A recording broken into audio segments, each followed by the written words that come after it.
So, I'm really excited that we are about to bring up on stage, and I'm going to try and pronounce his name correctly, but he's going to correct me if I do it wrong.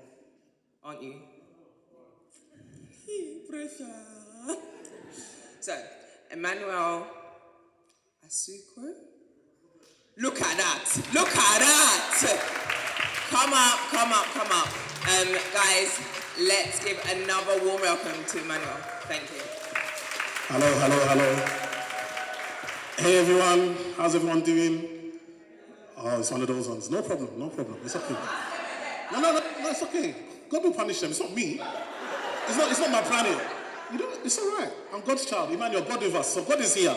If you want to be rude, God will punish you. It's not me. So, they wanted to talk about, finance and so forth, but you know what? I just like to do what I like to do. So, for me, it's voices in the shadow. I want to talk to you about how my voice was in the shadow. I was in the shadow. And can somebody I just want to hear you say, can you just say, on the light? On the light. No, on the light. On the light. Sorry, I know the English people are saying that's not proper English. Don't worry. Just speak to your Nigerian friends, they'll tell you. We went to school and embarrassed ourselves talking like that. We've learned different now. And the reason I say that is, listen, for a lot of us, especially in this corporate world, the places we go, we are in the shadows. A lot of the time, we are the only ones in there. And then even when we're there, we're the only ones in our family there. I remember there was one point where I looked around and I said, who can give me advice? Do you know what it's like to go and you can't even talk to your mom and dad about the type of money you're making? They will now be changing on you. All of a sudden, you want to eat cereal, £100. Like, do you know what I mean? Like, you can't even tell them what you're earning. Because if they know what you're earning, they will tax you all day. Forget HMRC. HMRC will be in your house. So, my name is Emmanuel Asuquo. I grew up in a place called Tower Hamlets, in a place called Limehouse. And for me, the light was off a lot of the time. Because when you come from certain places, all you see is darkness. You can't see the bright lights. You can't see the future. You can't see yourself beyond your situation, beyond your circle. And I remember the moment coming back to my council estate, and I remember walking up the steps, and the steps are diagonal, so up that way, then that way. And as I'm walking up this way, I look, and I see my mum sitting in the stairwell of a council estate. Anyone been to a council estate before? Anybody know what the stairs are like in a council estate? That's not a place you want to be sitting down. Even when you go to your own house, you hold your breath from the bottom to the top. Flies are beating you left and right. Like you're in the desert. I don't know where all these flies, why here? I don't know where they are, all just in the stairwell.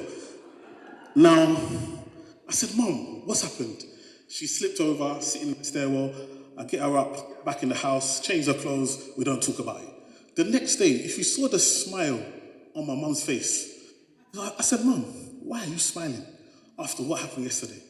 My mom said, I'm smiling because I can provide for my family. I said to my mom that day, you will never regret your investment in me. And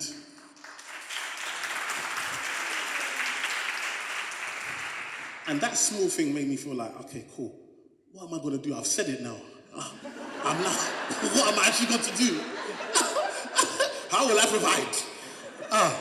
So I remember thinking to myself, what can I do? And in my house, my parents are Nigerian. Any Nigerians in the house? God bless you. God bless everyone, but especially the Nigerians. God bless the Nigerians especially. If you know what it is to be Nigerian, you will know that we need extra blessings. We need it all. So I remember being Nigerian in my house. I used to leave the light on in the kitchen. Did anybody make that mistake? Has anybody made that mistake? I used to leave that light in that kitchen. Do you know that when you don't have money and bills are coming, piling letter after letter, when the door knocks, you close your eyes and hope they go away? The trouble, the pain of money being wasted. Now, obviously, having Nigerian parents is not normal. They're not just going to give you that normal beating. My mom she will now want to beat you. As she's beating you, if you're making too much noise, she'll tell you to be quiet. If you now be quiet, she will tell you, I'm not beating you hard enough. Which one do you want?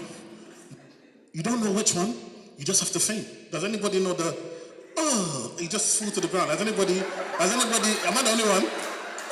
I'm the only one that has done it before. Just have to faint. And just open one eye and just, has she gone? Then I will now go to the window, look out of the window, and I live in Limehouse. Right next to Limehouse is a place called Canary Wharf. We have the same postcode, E14, same postcode. And I see the buildings in Canary Wharf. All the lights are on. Everybody has gone home. I said, what? They must be rich. Oh, Lord. They can leave the lights on. They must be rich. They can leave the lights on. Do you know what I mean? So now I said to myself, I've got to get over there. Do you understand that sometimes it's the smallest thing? For me, that light in the kitchen changed my whole destiny. Because now I had a vision. I want you to understand, like, you might be the voices in the shadow, but your vision is big. Your vision is in the light. Your vision for yourself and where you're going to be is so much further than where you currently are. I want you to know that the lie that you tell yourself is where you are is where you have to be. I need you to understand, where you are is not where you're going to be. You're just in this at the moment. Sometimes we feel fake. Like, oh, you know, like, you'll feel like, oh, I can't talk about that because I'm broke. Listen, I was broke in every way apart from in my mind. You see, I've been broke my whole life, but never been broke in my mind. Because my mind can take me places that I currently aren't. I meet people that grew up on council estates like me, and these men are fighting over postcodes, never paid council tax one day in their life, but they're ready to risk their life. I'm not lying, they've never paid council tax, but they're ready to die for an area. It doesn't make sense to me. If it makes sense to you, I don't know. So, that vision, I want you to understand, you need to have a vision for yourself. Yeah, we all have sight, but we don't all have vision. Do you understand? We all have sight, but we don't all have vision. You need to have a vision for yourself. So I had a vision for myself. I saw the HSBC building, the Barclays building. I said, I've got to get in there. I went to school, I left GCSEs, I got 4 GCSEs. If you know I'm Nigerian, I left with 4 GCSEs. You know my dad disowned me. And now, even though I had a father in the house, I had no dad. My dad finished me, I'm done. I went to college, CDE. That was it. He only had daughters now. Then I went to, let me tell you this, I went to university, accounting and finance degree, I got a 3rd class. Do you know that my dad said, do they still take pictures for 3rd class? My mom had to fight my dad to even get into my graduation picture. He said, come here. How can we celebrate 3rd class? Do you understand? But I wasn't defined by these things. After that, by 22, I still became the youngest financial advisor in Barclays in the country. Why?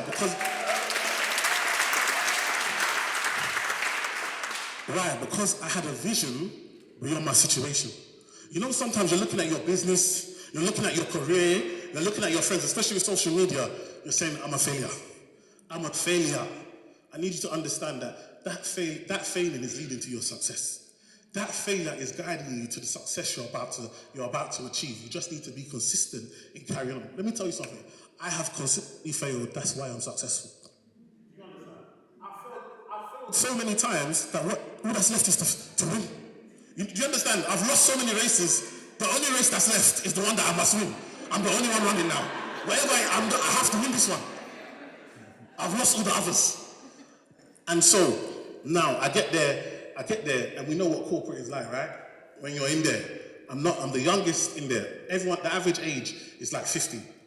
Like, everyone's older than me. Everyone could be my mum or dad. All my colleagues could be my mum or dad. So they're angry. Imagine, you're sitting here in team meeting with somebody that's old enough to be your son. They don't want to talk to me. They don't want me here. I'm the only one that's black. I'm the only one that talks like I'm from East London, even though Canary Wharf is in East London. I talk properly. You guys talk funny. I'm from, it's in Tower Hamlets. I talk like people from Tower Hamlets. You're the stranger. But anyway, so what happens is that I get there, and sometimes the dream is not always the reality. You understand? So I get there, but I understand there's a problem. And this is what I want you to understand. Find the problem, then create the solution. I saw that there was a problem.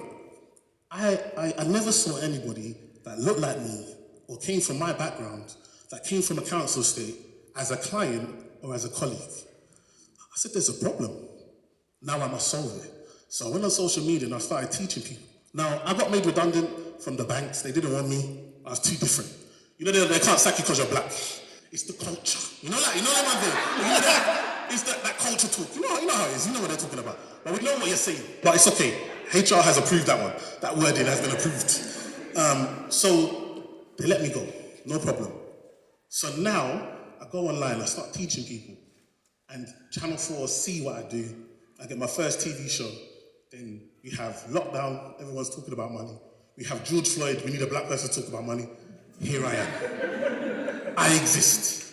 And I have not stopped since. And now the same bank that let me go are now paying me to be their ambassador. What am I saying? I'm not just paying me. They're paying me triple what they were paying me when I was employed.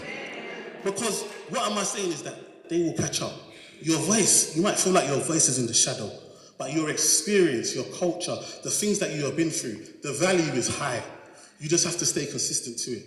And that's the wealth that we need to start building. That's the things we need to start believing. And you being in this room is you changing that for yourself. Because listen, when I did it, I had to do it alone. But now, I've got people like Selena, Kelly, and I've got people that do what I do on social media, that I've met through social media, that I speak to more than I probably speak to family members. Because we're going on this journey together. We're pushing each other, we're encouraging each other, we're sharing our contracts. Listen, we talk money.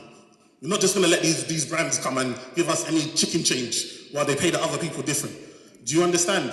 It's about having people, and it's the same thing you need to do at work. You need to be on LinkedIn more than you are on Instagram. Amen. I'm glad you saw that one. She saw it. No, she saw it in her soul.